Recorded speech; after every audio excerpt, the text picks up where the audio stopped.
اللہ تعالیٰ نے قرآن مجید فرقان حمید میں ارشاد فرمایا ہے کہ فاسألوا اہل الذکر ان کنتم لا تعلمون،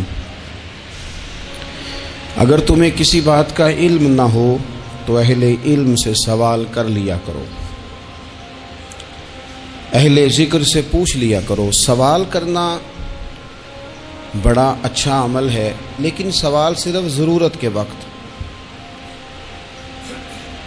اس سوال کو پوچھا جائے جس سے جہالت ختم ہو، انسان کے علم میں اضافہ ہو، اپنے شعور کو بلند کر کے مسئلے کو سیکھ کر پھر بندہ اس پر عمل کرنا شروع کر دے۔ نبی پاک صلی اللہ تعالی علیہ وسلم کے صحابہ حضور سے سوالات کرتے تھے۔ امت کو اجازت دی گئی ہے کہ وہ اپنے علماء سے، اہل علم سے، ذی شعور لوگوں سے مشاورت کرے، اور جس چیز کا علم نہیں ہے وہ اس شعبے کے ماہر سے جا کر اس کے متعلقہ وہ رائے لے۔ بہت زبردست مفتی بھی ہو، جید قسم کا عالم ہو، کتاب و سنت پر، سیرت پر، تصوف پر اس کی پوری دسترس بھی ہو، تو پھر بھی اسے حکم ہے کہ اگر وہ بیمار ہے تو وہ ڈاکٹر سے رجوع کرے، اس سے وہ سوال پوچھے، اپنی تسلی کرے اور اپنے حفظان صحت کے اصولوں کے مطابق وقت گزارے، لیکن وہ ضرورت کا، بے تکا نہیں، غلط نہیں، بحث کے لیے نہیں۔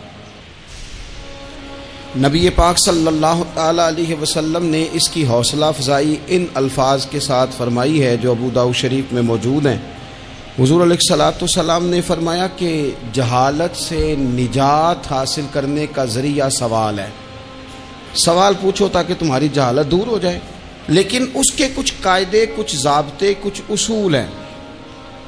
ہمارے ہاں کچھ عرصے سے یہ رجحان ہوا ہے کہ ابحاث، کثرت سوالات، ایسی باتیں جن کا اس انسان سے جو سوال پوچھ رہا ہے دور دور تک کوئی تعلق ہی نہیں بنتا، بے معنی اور بے مقصد اور بے محل گفتگو، بے موقع باتیں، یہ رجحان پکڑتی جا رہی ہیں سوسائٹی کے اندر۔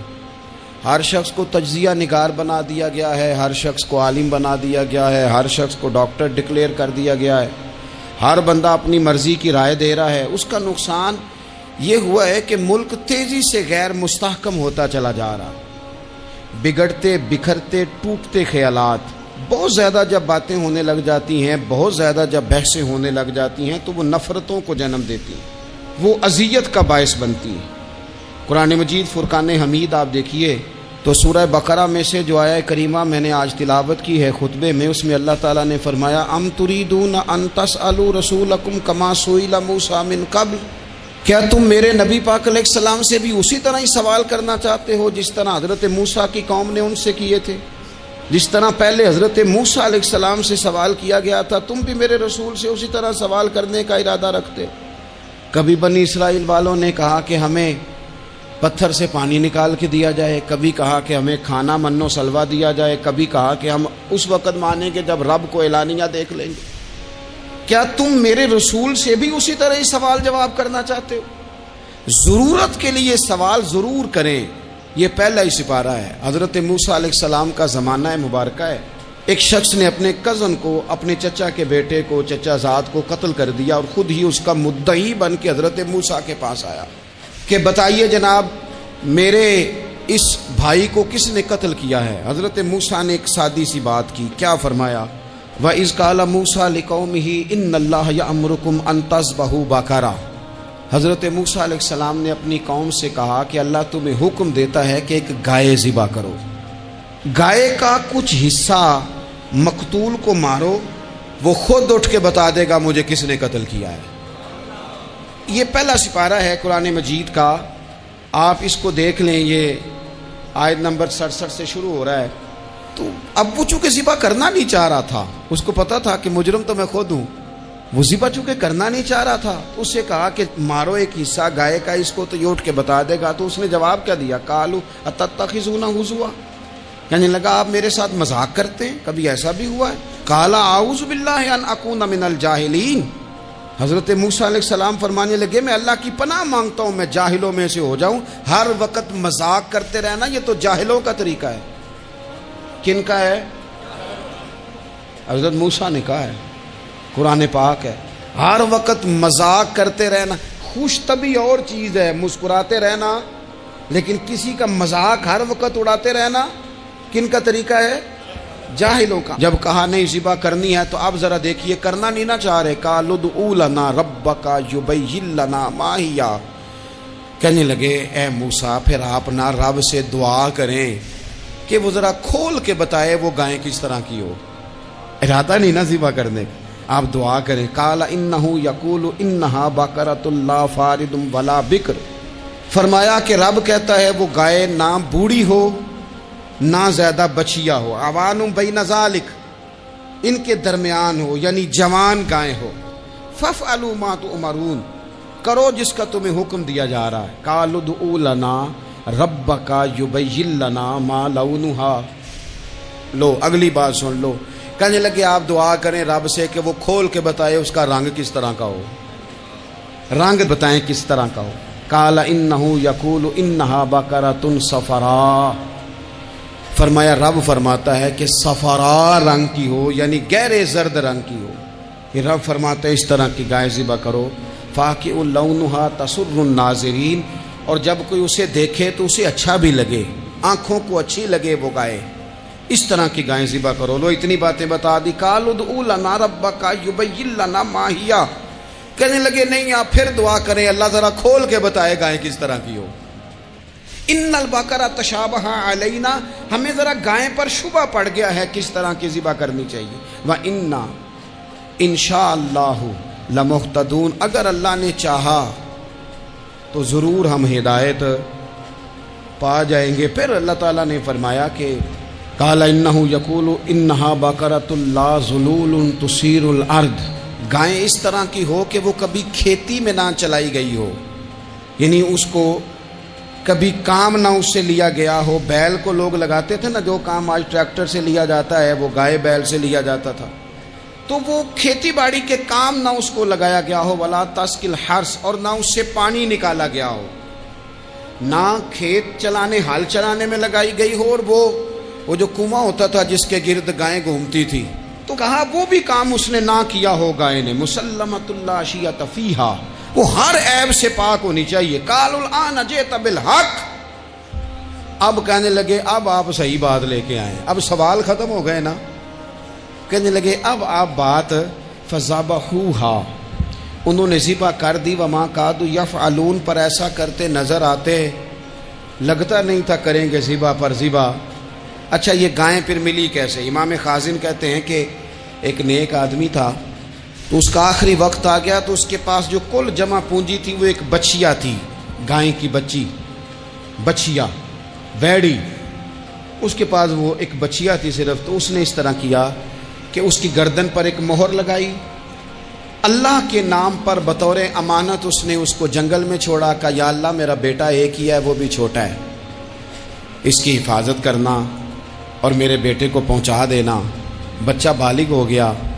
اس کی ماں نے کہا بیٹا جو امانتیں رب کے پاس رکھوائی جائیں نا ان میں خیانتیں نہیں ہوا کرتی، جا کے جنگل میں آواز دے تیری گائے واپس آ جائے گی. اس نے جا کے جنگل میں آواز دی کہ وہ جو میرے باپ نے امانت رکھوائی تھی وہ کدھر ہے. وہ نشان لگی ہوئی گائیں دوڑتی ہوئی اس کے پاس آئی. واللہ خیر الرازقین، جب رب بندوبست کرے، جب اللہ بندوبست کرے تو پھر معاملہ اور ہوتا ہے. وہ گائے آ گئی. اب اس نے کیا کیا اس نوجوان نے کہ وہ گائے گھر لایا، ماں سے آ کے کہا کہ اماں یہ تو اللہ نے فضل کر دیا. ماں کہنے لگی پتر حالات ہمارے خراب ہیں، منڈی میں لے جا اسے بیچ دے، لیکن سودا میری مرضی کے بغیر طے نہ کرنا. کس کی مرضی کے بغیر؟ کس کی؟ اماں کی مرضی. اور سنو یار، تھے کچھ لوگ جن کو لوگوں نے تانے بھی دیے کہ تم ماں کے پیچھے لگ گیا ہے، لوگوں نے بڑا کچھ کہا، پر جو ماں کی مرضی پہ لگیں ناکام نہیں ہوتے زندگی میں. یہ دیکھو ماں کی مرضی پہ لگا. اس کی قیمت کتنی تھی گائے کی؟ بڑی مہنگی تھی، پر 3 دینار کی تھی. منڈی میں لے گیا، 3 دینار اس کی قیمت لگ گئی. تو ماں نے کہا تھا میری مرضی کے بغیر سودا نہ کرنا. اب بچے تو نہیں نا مانتے، اماں کو کیا پتا باہر بزنس کیا ہے، لین دین کیا ہے، پر ماں نے کہا تھا میری مرضی، بندہ دے رہا ہے اسے 3 دینار، اس نے کہا جی میں نے طے تب کرنا ہے، ڈن تب کرنا ہے، پہلے اماں سے پوچھنا ہے۔ گھر جا کے اماں سے پوچھا، اماں کہنے لگی دے دے، واپس آیا تو اس نے کہا کہ میں 6 دینار دیتا ہوں پر میری شرط ہے، ماں سے نہیں پوچھنا۔ اس نے کہا تو 12 بھی دے، ڈن تب بھی ہونا ہے جب اماں نے کہنا ہے۔ وہ جب اس طرح کی اس نے گفتگو کی، واپس اپنی والدہ کے پاس گئے، کہنے لگے اماں سمجھ نہیں آتی، 3 دینار کی گائیں بندہ 12 میں خریدنے کو تیار ہے، شرط لگاتا ہے کہ اماں سے نہیں پوچھنا۔ تو والدہ کہنے لگی پتر پہلے اس سے جا کے پوچھ کیا وہ ہے کون، یہ کوئی روحانی معاملہ ہے، کوئی غیبی مدد ہے، پوچھ۔ اس سے جا کے پوچھا تو وہ کہنے لگا میں تو فرشتہ ہوں اللہ کا، تو نے گائیں بیچنی نہیں، اس لیے کہ تیرا باپ بھی نیک ہے، تیری ماں بھی نیک ہے، رب تیرے رزق میں برکت پیدا فرمانا چاہتا ہے، ماں باپ نیک ہونا رزق میں برکت ہو جاتی ہے، ماں باپ نیک ہوں ان کی صالحیت کا اثر پہنچتا ہے بچوں تک، رزق حلال کما کے لانے والے ہوں تو گھر میں برکت ہوتی ہے۔ جا کے کہا کہ تیرے ماں باپ نیک تھے، اسے نہ بیچنا گائے کو، تو کیا کریں؟ کہنے لگے بنی اسرائیل والے سوال کر کر کے خود مشکل میں آ گئے۔ اب وہ ایسی گائے جو جوان بھی ہو، یہاں تو ہر غریب آدمی اپنی گائیں یہاں لگا دیتا ہے، کھیتی باڑی میں یہاں لگا دیتا ہے، کنویں میں پانی نکالنے میں، تو یہاں تو ہر ایک کی گائیں، تو ایسی گائیں جس کا رنگ بھی اتنا پیارا ہو، زیادہ بوڑھی زیادہ بچی بھی نہ ہو، اور ابھی تک کھیت میں بھی نہ لگی ہو، وہ سوائے تیرے کہیں نہیں ہے۔ اس نے کہا چل پھر مہربانی کر بتا میں کتنے کو دوں گائیں، اگر وہ آ جائیں تو کتنے کو بیچنی ہے؟ اسے کہنا کوئی نہیں، ریٹ تو زیادہ کرنا ہی نہیں، ان سے کہنا گائے کے اندر سے گوشت نکال دیں اور جتنا گوشت ہے اتنے پیسے بھر دیں، اس کی کھلڑی بھر دیں۔ اب وہ بنی اسرائیل والے ڈھونڈتے پہنچ گئے، کہا جناب گائیں 3 دینار کیا 6 لے لو۔ اس نے کہا نہ بھائی، ذبح کروں گا، گوشت نکالوں گا، جتنا وزن گوشت کا اتنے پیسے بھرو گے کھال میں تو پھر گائے تمہیں ملے گی۔ اب مجبور تھے، کیا کرتے؟ ابن کثیر حدیث لائے ہیں، امام سیوطی نے در منصور میں بھی لکھی ہے، نبی پاک صلی اللہ علیہ وسلم نے فرمایا سنو جوانوں اور اسے دل کی تختی پہ لکھو، نبی پاک علیہ السلام نے فرمایا اگر بنی اسرائیل والے زیادہ سوال نہ کرتے تو اتنی مشکل کا شکار نہ ہوتے۔ انہوں نے سوال اتنے کیے کہ چارہ نہیں ہے اب ان کے لیے، چارہ نہیں ہے اب ان کے لیے کہ یہ ادھر ادھر جا سکے، مجبوری بن گئی، یہی گائے خریدنی ہے، یہی لے جانی ہے۔ اب اتنا سارا مال جمع کر کے وہ گائے خریدی، ذبح کی، تو مقتول کو جب اس کا ایک حصہ مارا تو اس نے اٹھ کے کہہ دیا یہ جو مدعی بنا ہوا ہے نا، یہی تو میرا قاتل ہے، یہی تو میرا قاتل ہے، یہی تو ہے اس نے یہ سارا کام کیا ہے۔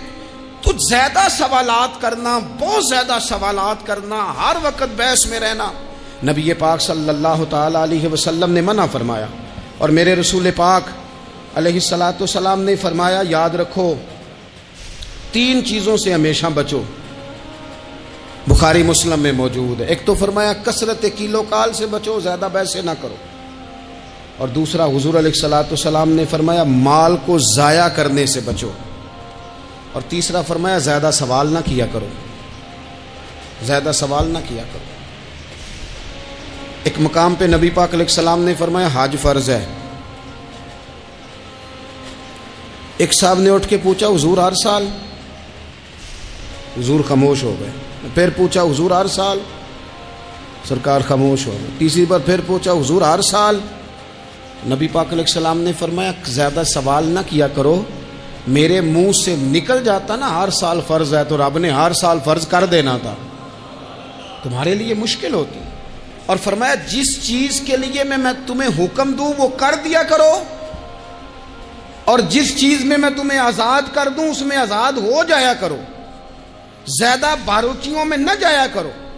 جن لوگوں نے بھی باریک بن کے چیزیں ڈسکس کرنی چاہی نا، الجھ گئے، تنگ آ گئے، اور جو کسی ایک دروازے کے فقیر تھے، ایک دروازے کے فقیر تھے، ایک دروازے کے فقیر تھے، کسی ایک راہ سے خیرات لیتے تھے، زیادہ الجھاؤ نہیں پیدا کیا انہوں نے۔ میں کہہ چکا ہوں علم حاصل کرنے کے لیے سوال ضرور کریں، لیکن بحث کے لیے اور الجھاؤ پیدا کرنے کے لیے، نئی سے نئی راہ تلاش کرنے کے لیے، یہ بات درست نہیں ہے۔ بلکہ بخاری مسلم میں ایک حدیث ہے جس کو پڑھ کے انسان بار بار سوچنے پہ مجبور ہو جاتا ہے کہ اس طرح بھی ہوتا ہے۔ حضرت انس بن مالک رضی اللہ تعالیٰ عنہ ارشاد فرماتے ہیں، ہم سب حضور کی بارگاہ میں بیٹھے تھے، بخاری مسلم ہے، نبی پاک علیہ السلام تشریف فرما تھے، حضور کی عادت مبارکہ تھی جہاں موقع آیا حضور بیٹھ گئے۔ حضور زمین پہ جلوہ فراز تھے، صحابہ کرام نے سوال پوچھنے شروع کیے، یہ بھی بتائیں یہ بھی بتائیں۔ کچھ نوجوان تھے، انہوں نے کچھ سوالات شروع کیے، انہوں نے بہت زیادہ سوالات کیے کثرت سے۔ تو حضرت انس بن مالک رضی اللہ تعالیٰ عنہ فرماتے ہیں بہت سوالات، جب زیادہ سوال ہو گئے نا، اللہ کے رسول صلی اللہ علیہ وسلم اٹھ کے نا ممبر پہ بیٹھ گئے، فرمایا پوچھو جو تمہارا جی چاہتا ہے میں بتاؤں گا، پوچھو، کرو سوال کرو۔ ایک شخص نے اٹھ کے عرض کی یا رسول اللہ میرا باپ کون ہے؟ فرمایا حذیفہ۔ دو لوگ اور اٹھے، یا رسول اللہ ہمیں لوگ تانے دیتے ہمارا باپ۔ فرمایا تمہارا باپ وہی ہے جس کی طرف تم منسوب ہو، اسی باپ کی جائز اولاد ہو۔ ایک بندہ اور اٹھا، اس کا لہجہ بھی کچھ اس طرح کا تھا، کہنے لگا حضور میں جنت میں جاؤں گا کہ جہنم میں؟ کئی دفعہ نا چیزیں راز میں رہیں تو وہ ٹھیک رہتی ہیں، لیکن جن کو راز کھولنے کا شوق ہو ان کے اپنے بھی کھل جایا کرتے ہیں، ان کے کھل جاتے ہیں، پھر وہ تکلیف میں آتے ہیں۔ یاد رکھیں، حضور میں جنت میں جاؤں گا کہ جہنم میں؟ حضرت انس بن مالک کہتے ہیں کریم بولے، مور لگنے لگی، ہم کانپنے لگے۔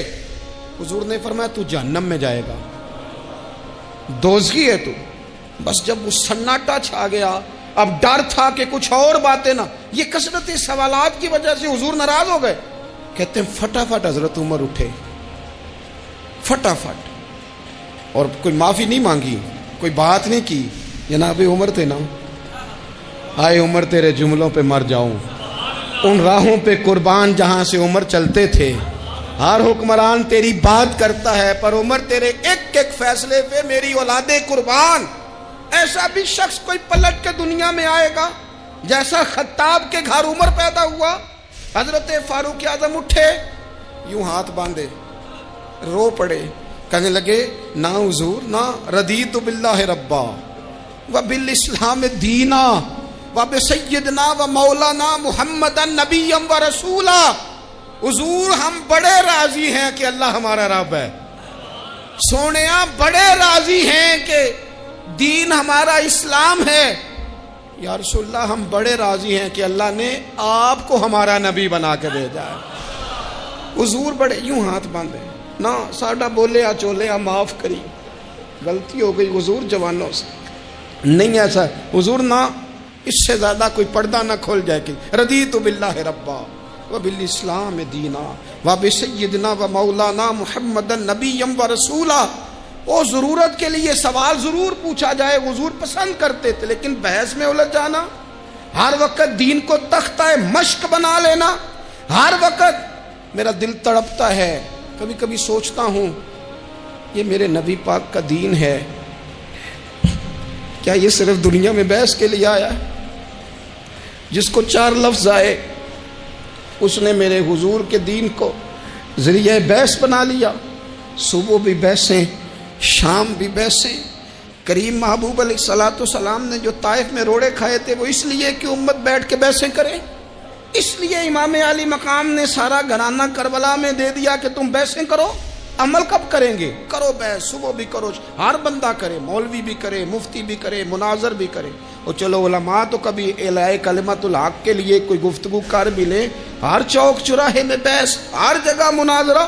خدا را بلا ضرورت تو چھوڑ دیں، بلا وجہ تو چھوڑ دیں، کبھی تو مان کر چلنے کا مزاج بنا لیں، کبھی تو قبول کر لیں۔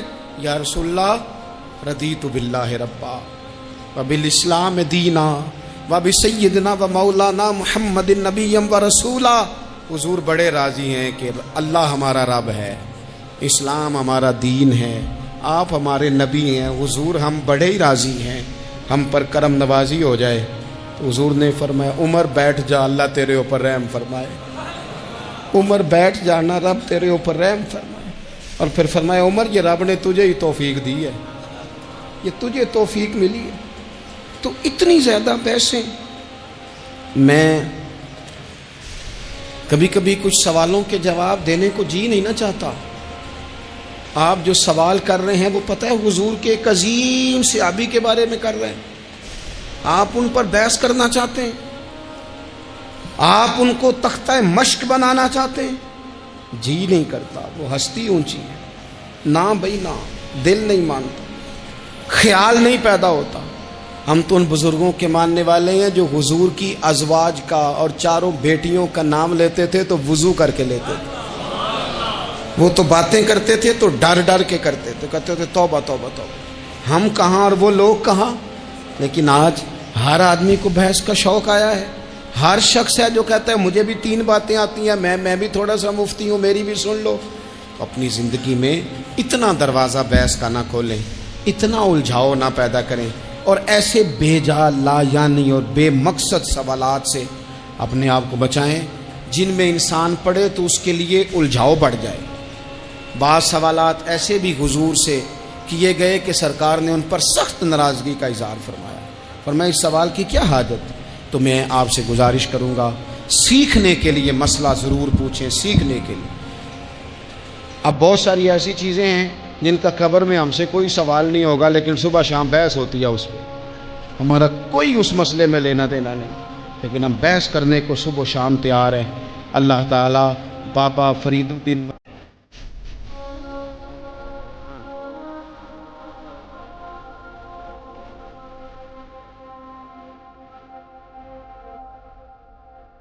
آخر دعویٰ یا